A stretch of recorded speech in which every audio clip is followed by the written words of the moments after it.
I'm going to start with you, Natalie, if that's okay, please. Sure thing.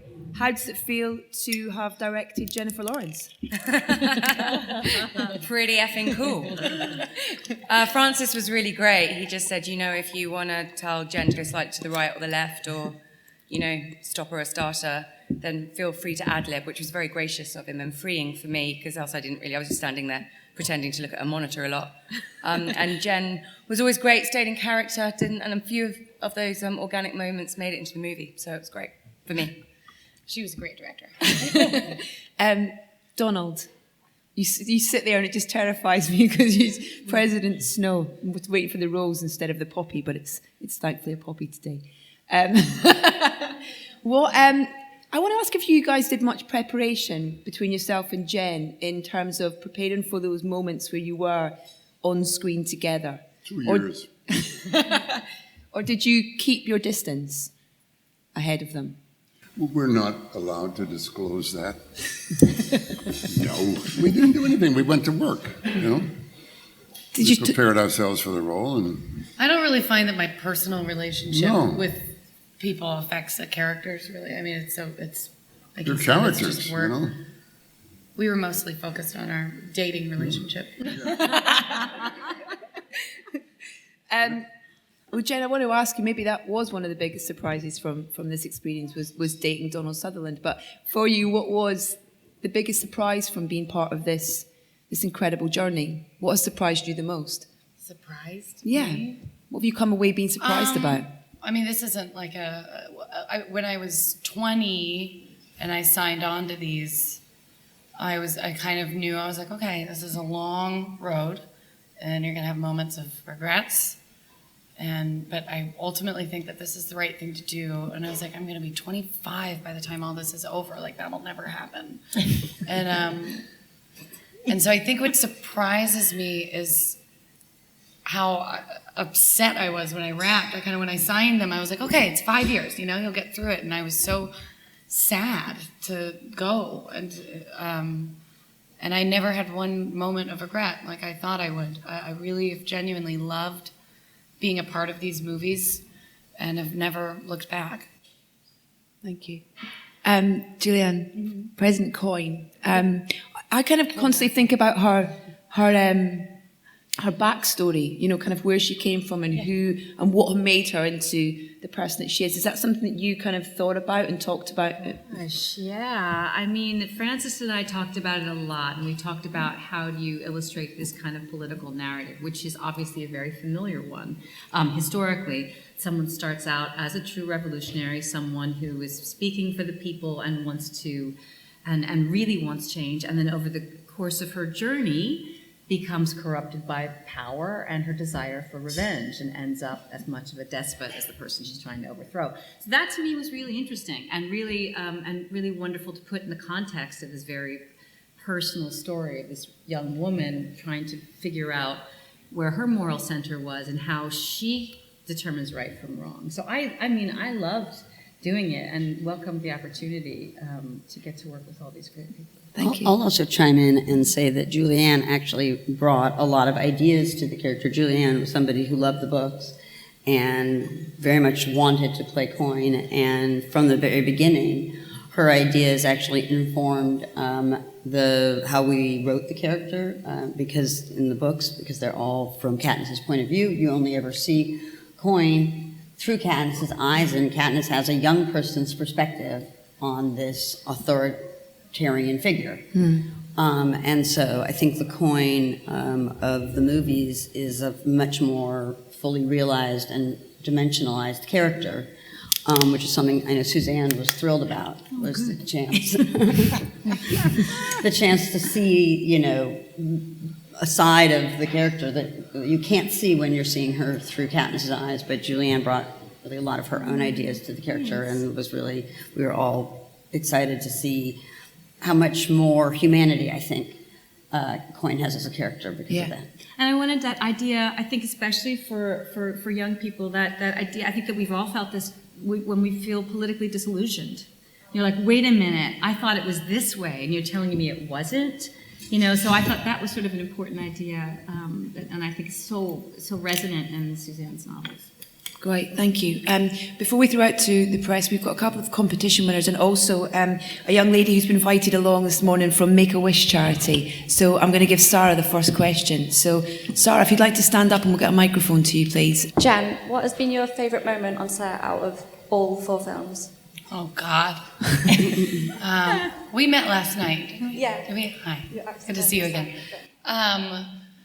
Favorite moment? Well, it's hard because Josh and I always want to say Hawaii for Catching Fire because we were in Hawaii, but Liam wasn't there. So when the whole group wasn't together, it couldn't be as fun. In Berlin, we had a really good time. All of us were all staying in the same apartment building, and we were all on the same floor, and nobody locked their doors. Woody woke me up one morning. I had my mouth guard in. I was like, and Josh and Liam got in a tug-of-war fight with their mouths that went on for 15 minutes. We just had a really, I guess Berlin, because we were all together and all kind of living in the same place. Great, Sorry, you. that wasn't a filming, but I'm done. Thank you, Sarah.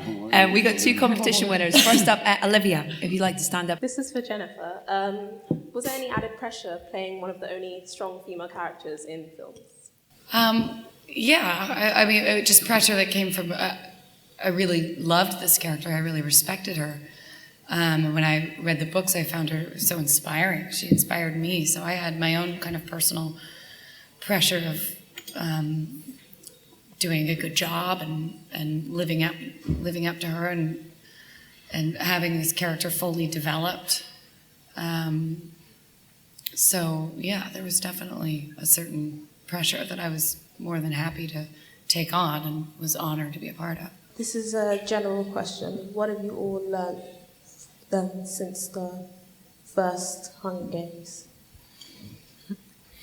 Natalie, do you want to answer since you've been part of this in terms of what you've learned from being part of this project? I've learned that they don't have to be 2 mutually exclusive things to be a mega blockbuster and to have some real meaning and message in a movie. I think in a story.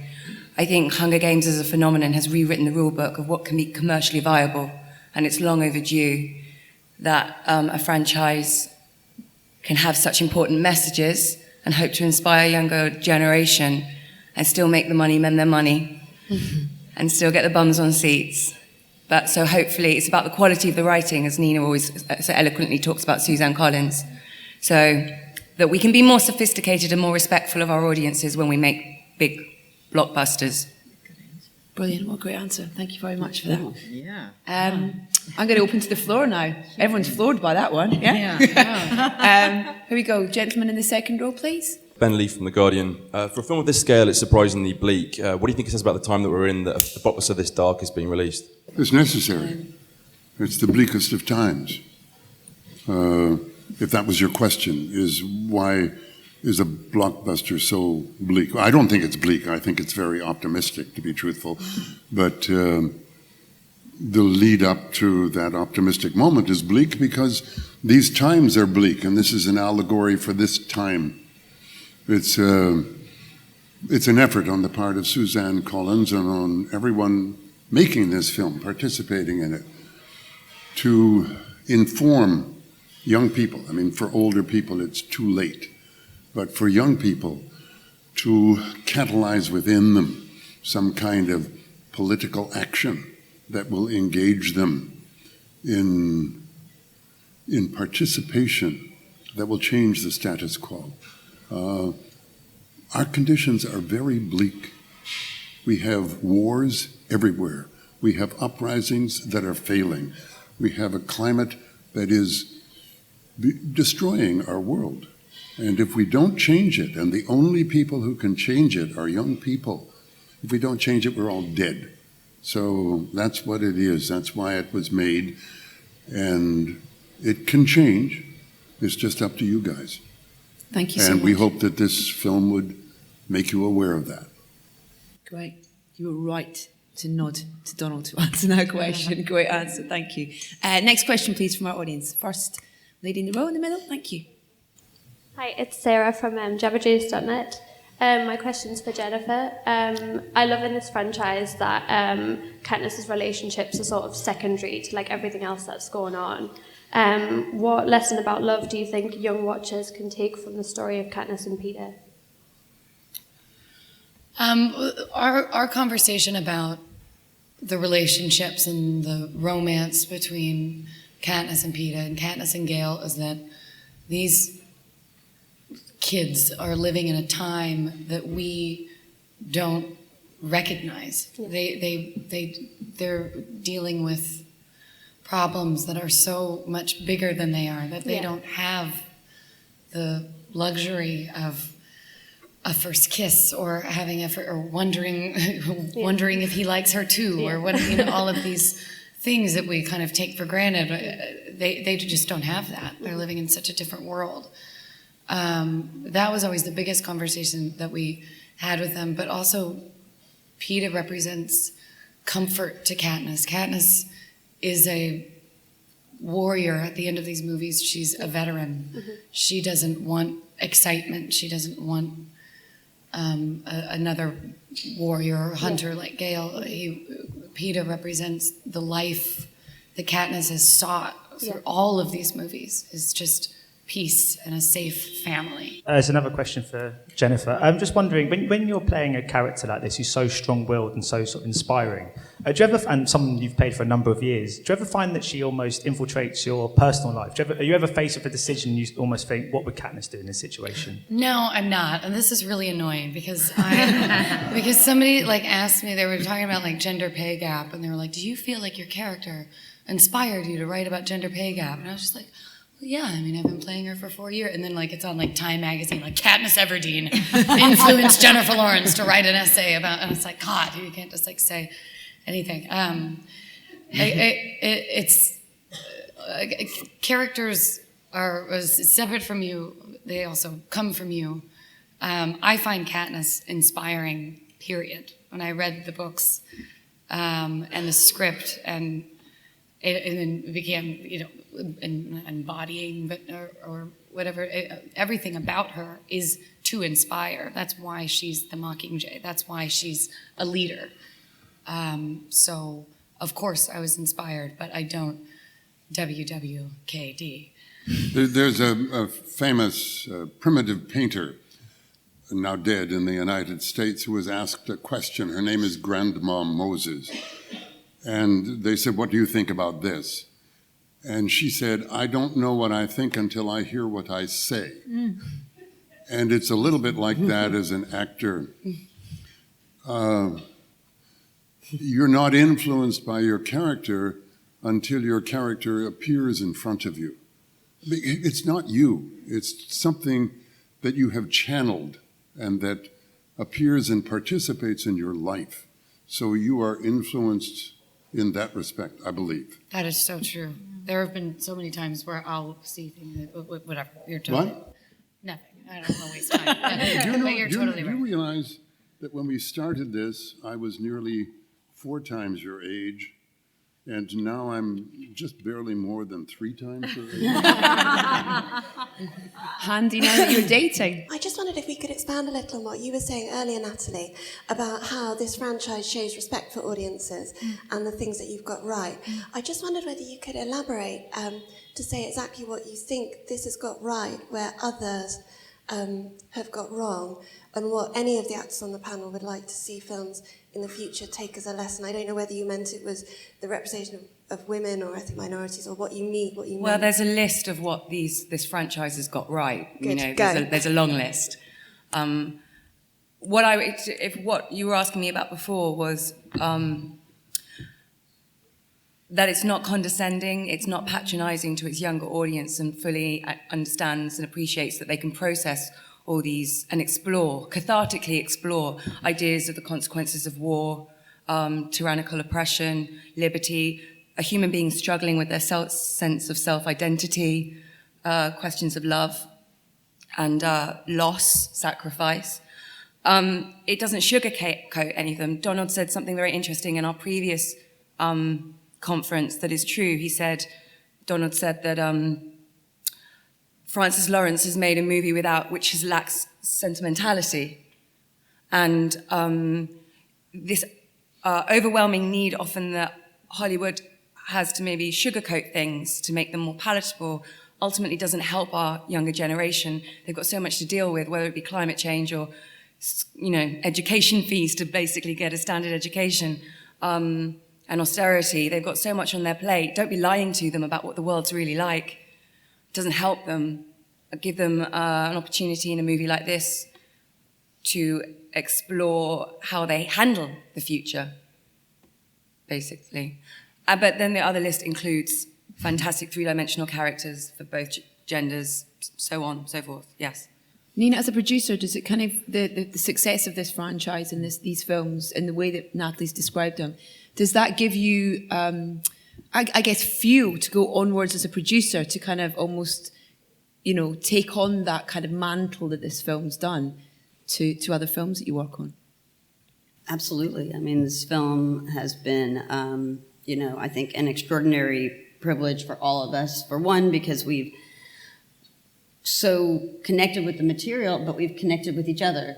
And it sets a bar that's a very high bar in terms of the kind of experiences that you want to have. But I think, I've always felt that audiences are smart, young people are smart, and they deserve better than often what we provide in Hollywood. And, this movie has been a great reinforcement of that ambition that audiences are every bit as ambitious as filmmakers will let them be, and that it's on all of us to keep aspiring and keep demanding that we raise the bar and not to be not to pander and not to patronize ever. And I think also when it comes to adaptation, when you find something that is special and great, to do justice to it, and that to never forget the origins of the opportunity.